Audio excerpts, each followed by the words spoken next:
أعوذ بالله من الشيطان الرجيم. بسم الله الرحمن الرحيم.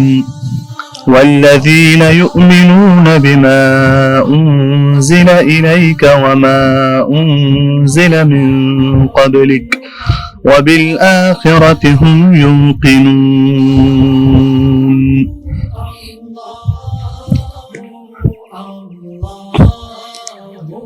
دی آیت مبارکه ترجمه دسه ده والذین هغه خلق یؤمنون څه ایمان راوړه ده بما په هغه څه باندې انزل څه نازل کړه شوه ده الیکا ای پیغمبره تو طرف ته نبی علیه السلام باندې چې نازل شوی دی قرآن مجید. والذین هغه خلق یؤمنون څه ایمان راوړه ده بما په هغه شی باندې ایمان راوړه ده انزل څه نازل کړه شوه ده الیکا ای پیغمبره تو طرف ته چې نازل شوه ده پیغمبر علیه السلام ته قرآن مجید د چا په ذریعه سره د وحی په ذریعه سره حضرت جبریل علیه السلام په نازل کړه. جبریل علیه السلام نبی علیه السلام ته وحی راوړله په وحی کې ذره برابر هغه خیانت نه ده کړه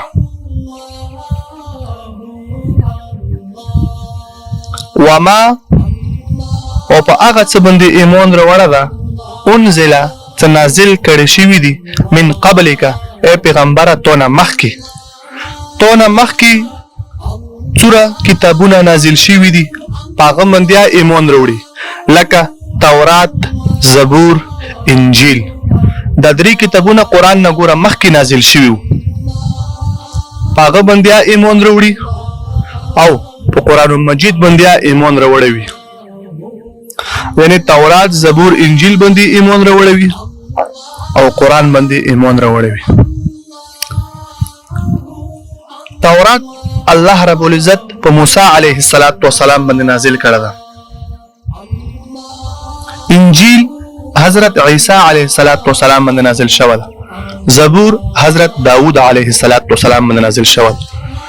خو څکله تورات نازلېدو جبریل علیه السلام اسمان نه ایوی پرې رکو شوه ده ټول تورات په یوه وخت کې حضرت موسی علیه السلام ته ورکړه ده.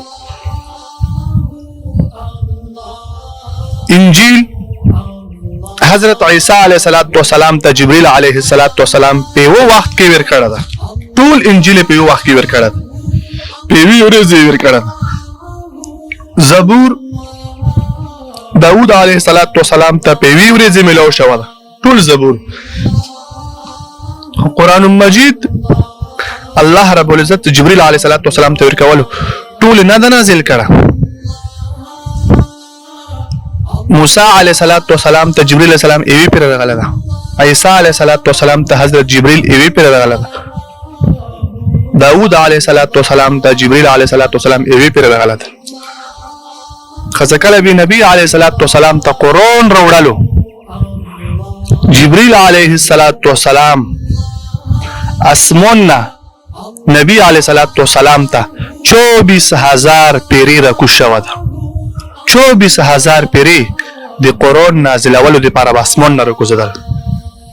موسی علیه السلام ته یوې پیرې عیسی علیه السلام ته یوې پیرې داود علیه السلام ته یوې پیرې خاصه کله قرآن نازلېدو قرآن دپاره جبریل علیه السلام اسمانونو نه نبی علیه السلام ته ځمکې ته 24,000 پیرې راکوز شوه ده. دا د قرآن یوه معجزه ده. کله یو آیت کله پورا سورت کله یو رکو داسې ترتیب سره 24,000 پیرې ورته راغله ده.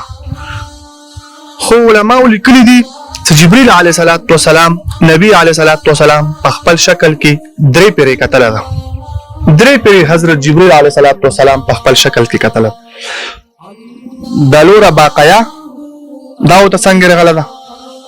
په صحابه کرامو کې یو صحابي ده دحیة الکلبی رضی الله تعالی عنه. ټول صحابه کرام خستاو، خو په صحابه کرامو کې دوا صحابه کرام دا ډیر خستاو.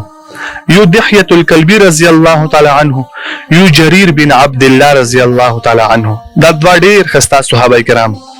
ندری پرې په خپل شکل کې کتل ده. دین علاوه چې جبرئیل علیه السلام بسمون نه راکوزدلو د دحیة الکلبی رضی الله تعالی عنه په شکل کې ورکوزدلو. جبريل عليه الصلاة والسلام به د دحیة الکلبی رضی الله تعالی عنه ګوره صحابیو دې په شکل کې به اسمان نه راکوزدلو، وحی به ورته راوړله. نو موږ تاسو به تورات، زبور، انجیل باندې ایمان وي او قرآن باندې به ایمان وي. خو اوس دا څومره کتابونه چې انبیاو باندې نازل شوي دا ټول صحیح کتابونه دي، خو اوس دا په خپل شکل کې دنیا کې موندلی نشي. موږ په تورات، زبور، انجیل باندې عمل نه کوو، اوس په صرف متوسع عمل په قرآن مجید باندې کوو او د قرآن تشریح، تفسیر، احادیث مبارکه دي. ندینه دا خبره معلومیږي چې وحی دی وحی سلسله په حضور صلی الله علیه وسلم باندې ختم شوی ده. د رسالت سلسله په حضور صلی الله علیه وسلم باندې ختم شوی ده. والذین اغه خلق یؤمنون چې ایمان راوړه ده بما په هغه څه باندې انزل چې نازل کړه شوی دی الیک ای پیغمبر تو طرف ته قرآن مجید و ما په هغه څه باندې ایمان راوړو انزل چې نازل کړه شو ده من قبلک مخکې د تونه پیغمبره لکه تورات، زبور، انجیل. وبالآخرة او په آخرت باندې هم دا خلق یقینون یقین ساتي چې آخرت ایوانه واورز رتلنه ونه ده. آخرت کې به الله سره ملاقات کوو. الله خپل فرمایي لا یجمعنکم الی یوم القیامة لا ریب فیه. قیامت په ورځ به ټول خلق رجم کوو، دې کې ذره برابر شک نشته. مدینه معلومیږي چې قیامت ورځ دا یقیني ورځ ده، دا بیوانه واورز رچی. عثمان رضی الله تعالی عنه بس کله دا آیت مبارکات تلاوت کو لا یجمعنکم الی یوم القیامة لا ریب فیه، چې قیامت په ورځ به الله رب العزت ټول خلق رجم کوي، خزینه به الله رجم کوي، په دې کې ذره برابر شک نشته. عثمان رضی الله تعالی عنه بدور وشردلو چې ګیره مبارکه به اوخ کو نه ډاکه شوله چې الله ملاقات کوم. بل ځکه الله فرمایي یوم یقوم الناس لرب العالمین، ټول خلق په موته مخ وداري. د په آخرت باندې به هم دا خلق یقین ساتي. اولئک دغه خلق کوم خلق؟ ګوره اوس صفتونه ذکر کوي. کوم خلق چې ایمان بالغیب ساتي، په غیب باندې ایمان راوړوي. اول دویم المنځ قایموي. دریم چې کوم مول الله ورکړه دغه نه خرج کوي. او څلورم په قرآن باندې ایمان راوړي. پنځم مخکې کتابونو باندې ایمان راوړوي لکه تورات، زبور، انجیل.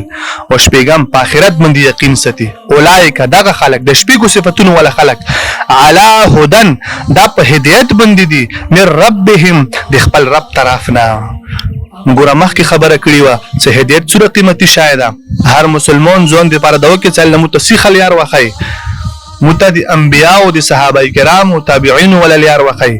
نه دا خلق په هدایت باندې دي چې په آخرت باندې ایمان راوړو، په قرآن باندې ایمان راوړه ده، او المنځ قیموي، ایمان بالغیب راوړي، او کوم مول الله ورکړه داغه نه خرج کوي، داغه په هدایت باندې دي. و اولئک او دا خلق هم المفلحون، دا کامیاب خلق دي. کامیابی څه ته؟ الفائزون بالجنة والناجون من النار.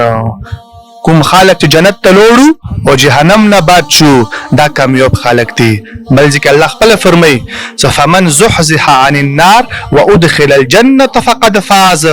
څوک چې جنت ته لوړو او جهنم نه بچ کړل شو دا کامیاب خلق دي. بل ځکه الله خپل فرمایي ومن يطع الله ورسوله فقد فاز فوزا عظيما. چې د مو اطاعت وکړو او مو د رسول اطاعت وکړو، مو خبره چې ومنله، مو د رسول خبره چې ومنله، دا په لوی کامیابی سره کامیاب شولو. اولئک دغه خلق علی هدن په هدایت باندې دي من ربهم د خپل رب له طرفنا. او اولئک هم دغه خلق هم المفلحون، دا کامیاب خلق دي. کامیابی دي ته سړی جنت ته لوړ شي، جهنم نه باد شي.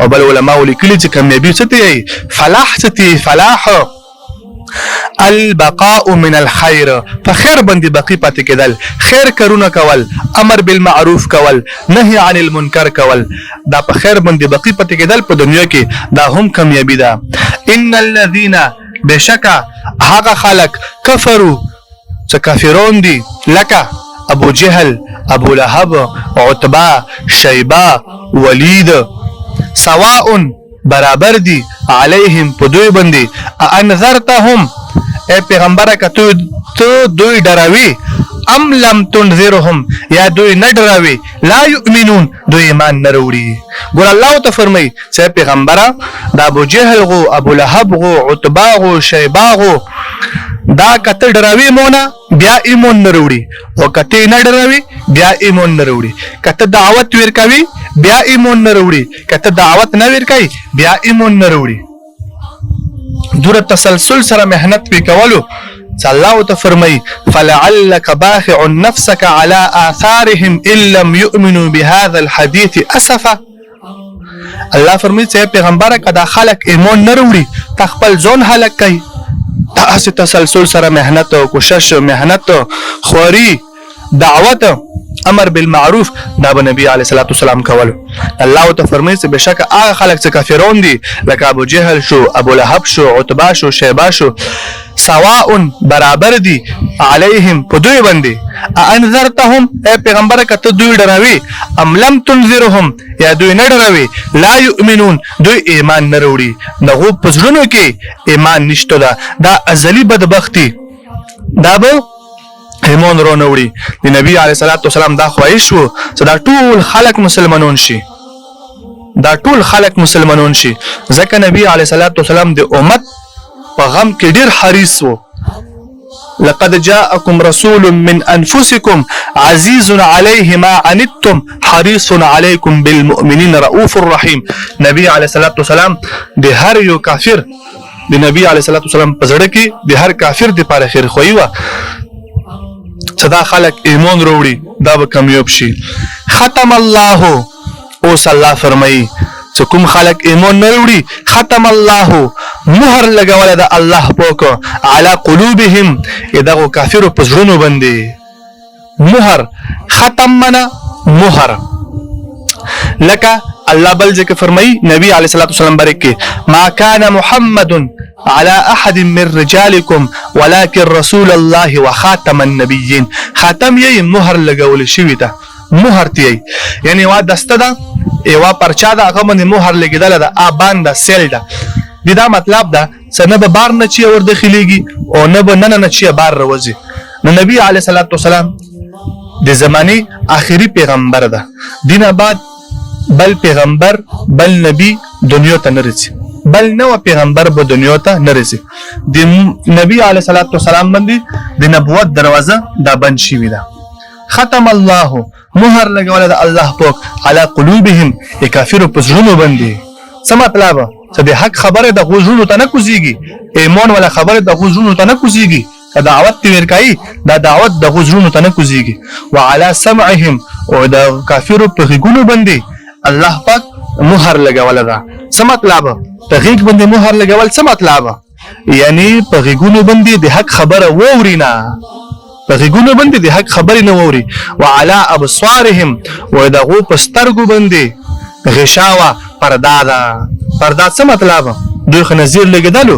پردا څنګه الله په لګولې مطلب دا چې دغه حق خبره ته په صحیح سترګي ګوري نه حق خبره ته د عمل په سترګي باندې نه ګوري د پیغمبر خبره ته د حقیقت په سترګو باندې نه ګوري ولا هم وای دوی کافرو دي لپاره عذاب ده عظیمون لوی عذاب بل ځکه دردناک عذاب سخت عذاب ختم الله مهر لګول د الله پاک علی قلوبهم اذا کافر پزړونو باندې یعنی د حق خبره نه تسلیمي د حق خبره زړه ته نه کوزي وعلى سمعهم ودوی په غوږونو باندې الله مهر لګول ده یعنی د حق خبره وورینا وعلى ابصارهم غشاوه دوی په سترګو باندې پردا ده حق خبره ګورینا ولا هم دوی کافرو دي پر عذاب ده عظیم لو عذاب ده دردناک عذاب ده والذین هغه خلق یؤمنون چې ایمان راوړه ده بما په هغه څه باندې انزل چې نازل کړي شوي دي الیک ای پیغمبره تو طرف ته قرآن مجید ده وما په هغه څه باندې ایمان راوړه ده انزل چې نازل کړي شوي دي من قبلک ای پیغمبره تو نه مخکې خلکو ته وبالآخرة او په آخرت باندې هم دغه دغه خلکو یوقنون مضبوط یقین وي اولئک هم دغه خلک علی هدى په هدایت باندې دي من ربهم خپل رب له طرفنا واولئک هم دغه خلک هم المفلحون کامیاب دي ان الذين بشک هغه کسان کفروا چې کافران دي سواء برابر ده علیهم په دوی باندې انذرتهم پیغمبره کته دوی ډروي ام لم تنذرهم پیغمبره کته دوی نه ډروي لا یؤمنون دوی ایمان نه وروړي ختم الله مهر لګول د الله پاک على قلوبهم ادو پزړونو باندې وعلى سمعهم ادو په غوګونو باندې وعلى ابصارهم ادو په سترګو باندې غشاوه پردا ده ولهم عذاب ادو د پر عذاب ده عظیم لوی عذاب ده صدق الله العظیم.